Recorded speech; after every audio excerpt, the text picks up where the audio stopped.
Have you ever heard of a ghost ship sailing aimlessly in the ocean with no crew on board?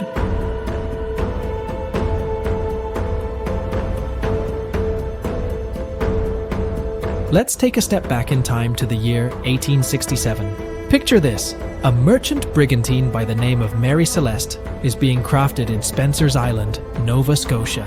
A fine ship built to endure the harshest of weather and the roughest of seas.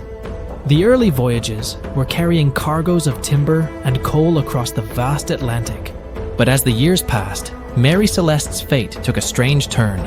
The ship, once bustling with activity, would soon be found drifting in the Atlantic Ocean near the Azores Islands.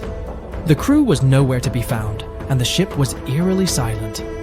This was no ordinary ship, and its final journey would cement its place in maritime folklore. The date was November 7th, 1872, a day that marked the beginning of a mystery that still baffles us today.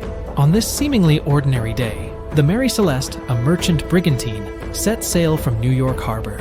Its destination was Genoa, Italy, a journey that was expected to be fairly routine. The ship was laden with a hefty cargo of over 1,700 barrels of raw alcohol, a highly valuable commodity in those days. At the helm was Captain Benjamin Briggs, a seasoned mariner known for his cool-headedness and seafaring skills.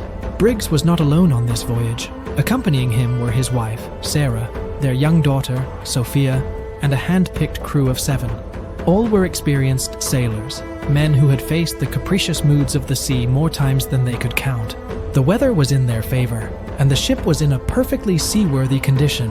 The Mary Celeste had undergone extensive refurbishment just before this voyage, ensuring that it was fit to sail the high seas. The ship's logbook, meticulously maintained by Captain Briggs, recorded favorable weather conditions and regular routines.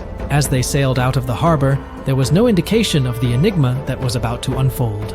The sea was calm, the sky clear, and the ship moved smoothly over the Atlantic's gentle swells. The voyage began under the most ordinary of circumstances. On board the Mary Celeste, life carried on as usual. The ship moved steadily forward, cutting through the vast expanse of the ocean. Everything was totally normal, or at least it looked that way. On December 5th, 1872, when the British ship DEI Gratia came across something pretty spooky, the usually busy Atlantic Ocean was strangely quiet. Out there, floating like a ghost in the huge, empty sea, was the Mary Celeste. Captain David Morehouse and his crew on the DEI Gracia cautiously approached the ship. It was super quiet. The sails were kind of a mess, but the ship could still sail. What really gave them the creeps wasn't the ship's condition, but the fact that there was no one on board. The crew was gone. The lifeboat was missing. It was like the Mary Celeste was a ghost ship, just drifting around on the ocean. The only thing trailing behind the ship was a single rope that looked all worn and frayed, like it had been cut in a hurry or snapped under pressure. It was like the Mary Celeste was a sea creature, leaving a severed tentacle behind, showing that something bad had happened. The DEI Gratia crew went below decks, maybe hoping to find a clue about what happened to the Mary Celeste's crew. They found the ship's logbook in the mate's cabin. The last entry was on November 25th, and it didn't say anything about trouble or impending doom. Just a regular voyage until it wasn't. The cargo hold was full, and there was plenty of food on the ship. No signs of a fight, no blood, nothing violent. It was as if the crew had just decided to leave.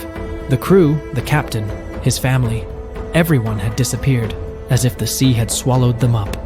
The Mary Celeste, with its creepy silence and empty decks, became a mystery, a ghost ship sailing without a single person on board.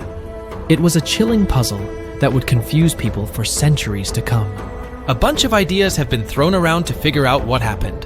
One idea is that pirates might have attacked the ship, but that doesn't really make sense. The ship's stuff was still there, and the crew's things were untouched. Pirates wouldn't leave things like that. Then they thought about natural disasters, like big waves or waterspouts making the crew leave.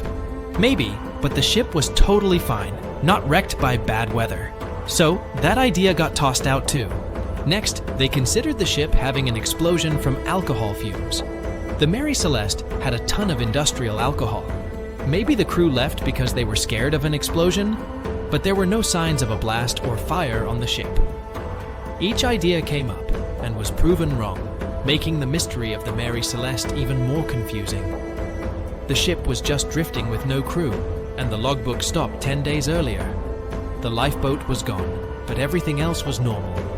It was like the crew had disappeared into thin air. No matter how hard they tried, they couldn't figure out what happened to Mary Celeste's crew. The ship's story became part of sea legends, a spooky reminder of how deep and mysterious the ocean can be. And with that, the tale comes to an end. Subscribe, like, and hit the notification bell to join us on more captivating journeys into history.